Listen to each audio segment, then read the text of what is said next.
Karena tadi yang saya bilang sel telurnya keluar, nggak ada pembuahan, yang sel kuningnya tadi, korpus luteumnya dia mati, progesteron nggak ada, maka akarnya akan mati, tanaman buah-buahnya sama daun-daunnya akan gugur, maka pohonnya akan lama-lama rubuh, ya. Konsep dasar menstruasi seperti itu sebenarnya. Ya, saya selalu mengibaratkan seperti ini, ya. Oke, next. Nah, apa sih itu menstruasi kan sebenarnya kita mau tahu nih. Ternyata guideline-nya itu bilang, Vigo itu bilang bahwa ini sekarang ada yang baru nih, Vigo itu menstruasi. Satu yang pertama, frekuensinya 24 sampai 38 hari dari satu siklus menstruasi ke siklus berikutnya. Jadi, kalau ada yang menstruasi misalnya, saya menstruasi tanggal 7, berarti normalnya kan bilangnya kalau tanggal 7 ya saya maju mundur dikit lah dok, bisa tanggal 4, bisa tanggal 6 ya. Tapi kalau dihitung-hitung siklusnya dari tanggal 7 misalnya dia menstruasi tanggal 5, dia masih masuk range 24 sampai 38 hari. Jadi normal. Atau mungkin ibu-ibu pernah gini rasanya, saya tanggal 1 mens, belum bulan depan kok mens lagi. Jangan-jangan mensnya masih di range 24 hari. Paham ya maksudnya ya? Jadi meskipun 1 bulan masih 2 kali mens, jangan-jangan masih normal, ya? Seperti itu ya. Kemudian kalau lama nih produksi udah telat berapa hari nih? Oh telatnya dulu kita lihat dulu. Telatnya siklusnya berapa hari? Lebih dari 38 atau tidak?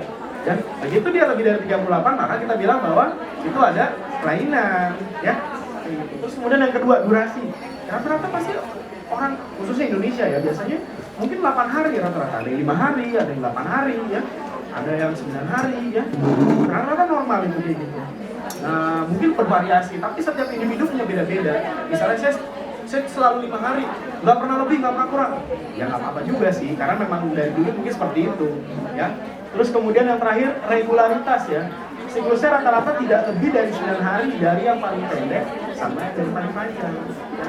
Jadi misalnya menstruasinya, rata-ratanya itu yang pertama 5 hari, nggak mungkin yang satunya itu sampai dengan tiba-tiba 20 hari, itu kan udah jelas nggak normal. Bedanya lebih dari 9 hari. Saya biasa sekian hari, kok sekarang jadi sekian hari gitu, ya. Itu yang perlu di warning. Saya biasanya cuma 7 hari dok, tapi kok sekarang saya jadi 20 hari, ya. Itu nggak normal siklus menstruasinya. Ini udah tanda-tanda nih, ada sesuatu jangan-jangan. Dan yang terakhir adalah jumlah perdarahan. Jumlah perdarahan dulu kita pakai Softex. Jadi kalau sekian setengah pembalut maka itu sekian cc. Dulu kalau misalnya penuh itu berapa cc. Tapi itu ternyata dihapuskan karena susah gitu ya. Yang paling mudah adalah subjektivitas dari menstruasi ibu sendiri. Ya. Jadi misalnya saya biasanya mens hari pertama hari kedua itu sekian. Hari ketiga sampai hari kelima sampai hari keenam sekian. Itu subjektivitas sendiri, ya. Bulan depan kayak gitu lagi, berarti kan bilangnya normal. Tapi begitu dia hari pertama, hari kedua misalnya banyak, tiba-tiba kok ini lebih banyak lagi. Saya biasanya 3 pembalut, bahkan saya 5 pembalut, 6 pembalut. Berarti kan diri sendiri sudah merasa bahwa ini nggak normal nih, nggak kayak biasanya. Jadi hanya pribadi subjektivitas sendiri saja yang bisa menilai bahwa jumlah itu akan ada kelainan atau tidak. Gitu. Nah ini adalah sesuatu hal yang mungkin penting, tapi sebagai tenaga kesehatan kita nggak bisa untuk memberikan informasi ini kalau misalnya nggak dari diri sendiri yang menceritakan. Gitu. Ya, oke, next. Oke.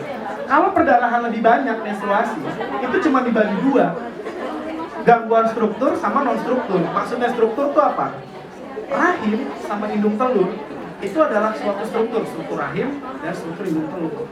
Kalau kelainannya di struktur, jangan-jangan ada benjolan, ada tumor, atau ada apa, itu di rahimnya nggak bener.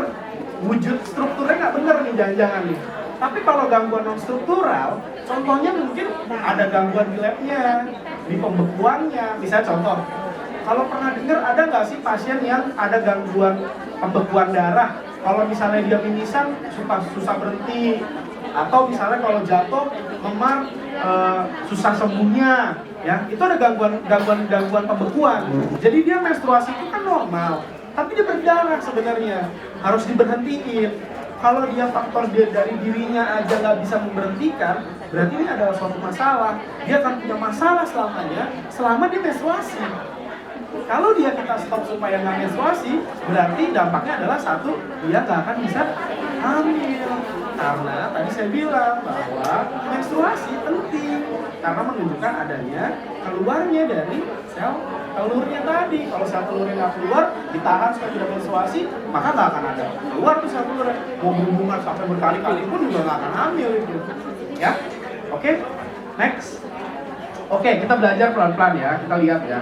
Ada yang kelainan struktur, ada yang non struktur. Kita bilang adalah palm coin. Ini dengan patognomonik kita sebutannya lah ya.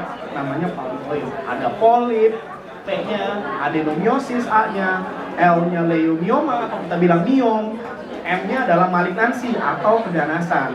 Ya. Koinnya adalah koagulopati, gangguan pembekuan darah, gangguan dari fungsi indung telur, gangguan dari sel endometriumnya atau sel dinding rahimnya, kemudian atau ada benda asing di dalamnya, contohnya misalnya spiral, dan kemudian yang terakhir adalah ya sebenarnya bukan kelainan struktur ataupun kelainan laboratorium, tapi kayaknya menyebabkan kok jadi berdarahnya nggak normal. Nanti kita bahas satu ya. Oke, next. Oh ya satu, sorry. Struktur kita bisa identifikasi menggunakan pemeriksaan fisik kita sama bantuan USG. Misalnya contoh, saya mensnya banyak, tapi saya ngerasa perut saya ada benjolan nih. Berarti kan ada sesuatu. Strukturnya pasti ada masalah. Entah mungkin indung telurnya jadi kista, entah mungkin rahimnya ada myomnya, ya. Jadi kita bisa megang nih, oh ada benjolan nih, perutnya mensnya gangguan lagi. Nah, jangan gangguan struktural, ya. Atau bisa juga jangan-jangan non struktural. Karena indung telurnya bermasalah, ya, jadi dia nggak bisa keluar telurnya, maka dia juga bisa menyebabkan adanya gangguan menstruasi, ya. Oke, next. Nah, contoh polip, ya. Kalau polip, pernah dengar nggak? Ada yang pernah dengar nggak? Ada yang belum pernah dengar polip? Endometrium, ada yang pernah dengar? Hah? Nah, oke. Coba ada yang, coba saya akan dengar satu. Ada nggak yang bisa jelasin atau tahu gitu dengar-dengar polip itu apa? Coba. Ada nggak? Ada yang mau? Nanti kita akan diskusi. Polip? Ada yang mau komentar polip itu tahu apa? Hah? Ayo dong, Mak. Ayo dong. Kita diskusi nih biar pada ngerti nih. Polip sering dengar dong nanti. Polip endometrium, polip. Nah, ini biar tahu nih selamanya. Ya. Nah, benjolan di dinding rahim yang kecil. Oke. Polip itu kita itu benar ya. Benar ya. Ada benjolan di dinding rahim ya. Itu benar. Polip itu adalah suatu benjolan yang keluar seperti bertangkai ya. Keluar. Jadi kita bisa lihat, oh ini ada tangkainya nih. Ini berasal dari situ nih. Nah, itu polip. Di semua rongga. Semua rongga. Bisa di mana pun, bisa di hidung, di dalam rahim, ya, itu adalah polip. Ya.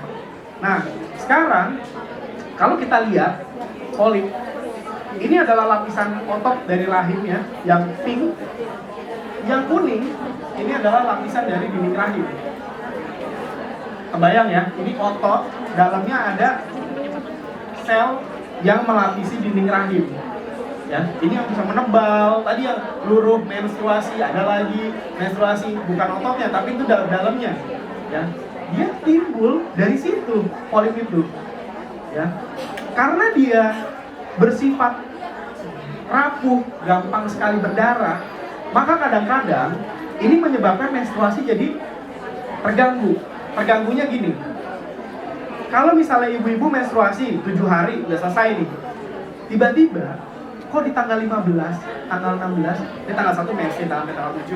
Tiba-tiba tanggal 15 kok ada berdarah lagi. Jangan-jangan polip. Karena dia nggak dipengaruhi menstruasi. Tiba-tiba berdarah aja gitu. Jadi udah paham nih. Jadi awalnya paham banget. Jadi saya mens, kok tiba-tiba ada mens lagi. Jangan-jangan ada polip. Ini mungkin sekali jangan-jangan ada polip. Dia timbul keluar, mengganggu di situ, mengganggu proses perdarahan. Efeknya juga dengan adanya benjolan. Coba bayangin, kalau rahim ada bayi mau nempel, terganggu nggak ada benjolan kayak gini? Terganggu. Makanya ada resiko dengan adanya polip, mungkin bahkan susah hamilnya. nggak hamil mungkin. Dilihat ternyata ada polipnya di dalam. Ya, oke. Next. Yang kedua adalah adenomiosis. Adenomiosis itu khas banget gejalanya. Biasanya dia kalau menstruasi sakit, itu udah pasti. Sakit. Kenapa? Sakit karena itu yang hitam-hitam itu adalah suatu darah mens ya yang masuk ke dalam otot ya, di dalam ototnya itu dia tumbuh di situ, dia berkembang di situ. Makanya setiap menstruasi rahim kita kan pasti meres tuh ya, kalau di dalamnya ada darah itu pasti sakit. Dan ini khas sekali. Tapi ingat ya, tadi kembali ke definisi menstruasi awal, apakah nyeri waktu saat dulu pertama kali itu seperti yang saat ini atau tidak? Jadi yang dulu misalnya biasa aja nyerinya, yang sekarang kok makin sakit, berarti kan ada perubahan nyeri nih. Intensitas nyerinya kan beda nih. Maka jangan-jangan kita curiga ada adenomiosis nih. Gitu. Ya. Khas banget. Sebelum menstruasi atau hari pertama, hari kedua menstruasi pasti nyeri banget.